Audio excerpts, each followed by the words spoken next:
পাখির কোলাহল, নির্জন এলাকা, এক চকের মাঝখানে। মাশাআল্লাহ, পরিবেশটা অনেক সুন্দর। দেখেন ভাইরা, এখানে এই একদম কাঁচা রাস্তার মধ্যে এসে আপনাদের জন্য ভিডিও বানাই।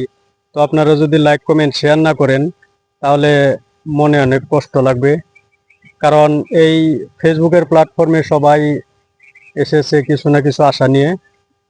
তো আশাটা মূলত আপনাদের কাছেই। মাশাআল্লাহ, অপরূপ সুন্দর দৃশ্য।